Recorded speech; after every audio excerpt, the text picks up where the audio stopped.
You know what's wild? The people who cut off their families are often the ones who tried the hardest to keep them. They're not the rebels. They're the ones who showed up to every dinner, swallowed every insult, and kept rewriting the story in their heads until the ink ran out. And then one day, they just stopped. Not with a bang, with silence.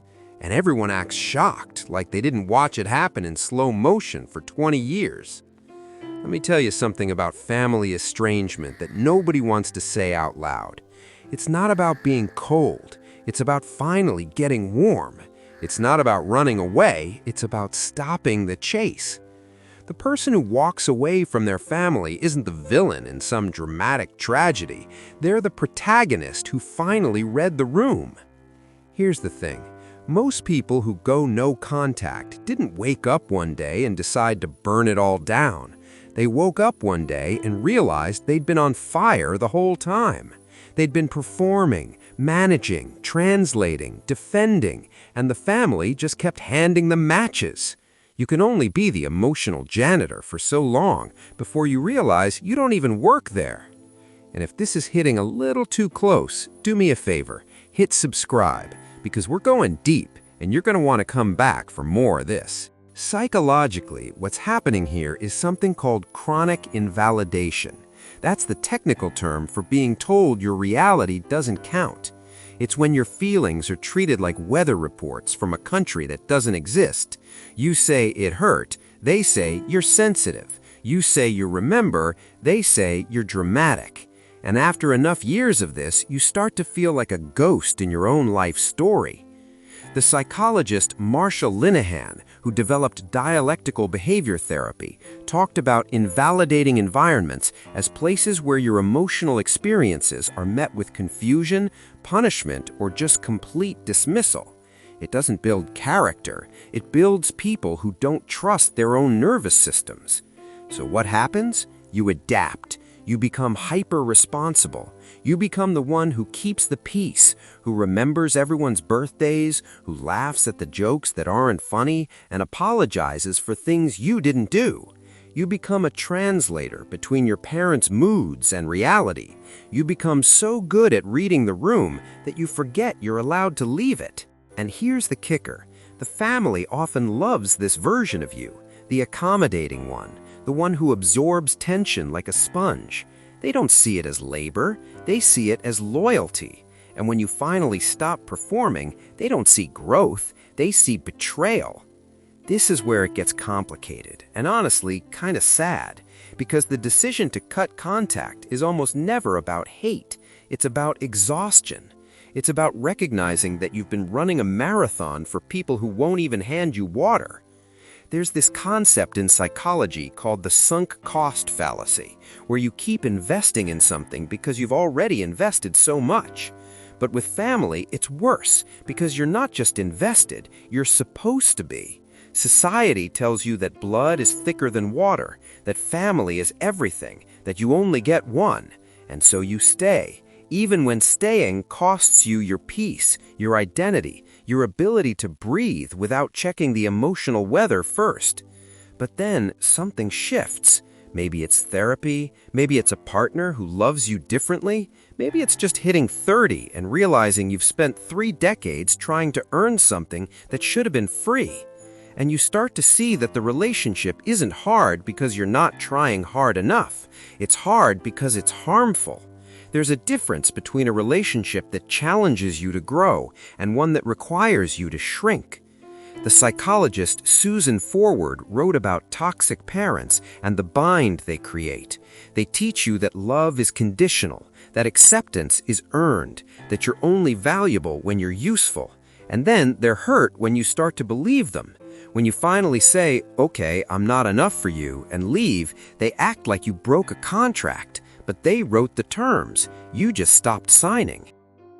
Now let's talk about what happens after the cutoff, because that's where people get it wrong. They think you just walk away and feel free, but it's not that clean. You grieve, not just the family you lost, but the family you never had. You grieve the version of your parents who might have shown up if things were different. You grieve the childhood you deserved.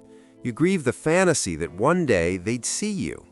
And that grief is lonely because people don't know how to hold space for it. They want to fix it. They ask if you've tried talking to them, as if you haven't spent years talking into a void. There's also this thing called ambiguous loss. It's grief without closure. Your family's still alive. You might see their faces on social media. You might hear about them through other people, but they're gone from your life. And that kind of loss messes with your head because there's no ritual for it, no funeral, no collective mourning, just you sitting with the fact that you chose your sanity over their comfort. And some days that feels like power. Other days it feels like punishment. But here's what I want you to understand. The people who cut off contact aren't doing it lightly. They're doing it after years of trying to make it work, after cycles of hope and disappointment that could power a small city, after finally accepting that they can't fix people who don't think they're broken. And that acceptance, that's not cruelty, that's clarity. It shows up in how they love now. They're careful. They watch for red flags like smoke detectors. They're allergic to manipulation because they've had a lifetime of it. They value honesty almost to a fault because dishonesty was the family currency. They might struggle with trust, but when they give it, it means something. They've learned that love isn't about enduring, it's about thriving. It shows up in how they see themselves.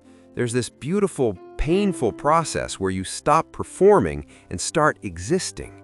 You realize you don't have to be useful to be worthy. You don't have to manage everyone's emotions to deserve peace. You start to like yourself, not as a project, but as a person. And that's revolutionary when you grew up thinking you were the problem. It also shows up in guilt, because even when you know it was the right choice, even when your life is measurably better, there's this low hum of guilt that never fully goes away. Guilt for not trying harder, guilt for having boundaries, guilt for choosing yourself. And you have to learn to live with that guilt without letting it pull you back into the fire. If you've made it this far and you're feeling seen right now, drop a comment. Tell me what hit, because I read them all, and honestly, your stories matter. And while you're here, like this video. It helps more people find it, and chances are someone you know needs to hear this too. Here's the truth nobody tells you. Cutting off your family doesn't make you broken. It makes you someone who finally stopped breaking themselves.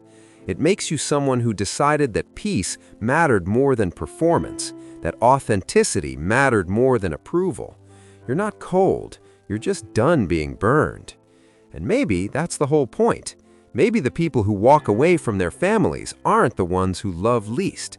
They're the ones who finally loved themselves enough to stop waiting for permission to exist. They're the ones who realize that sometimes the most loving thing you can do is let go. Not because you don't care, but because you finally do.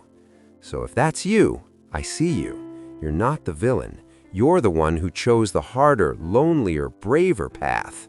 You're the one who said, I deserve more than this, even when no one agreed. And that's not something to apologize for. That's something to honor. You didn't cut them off. You cut yourself free.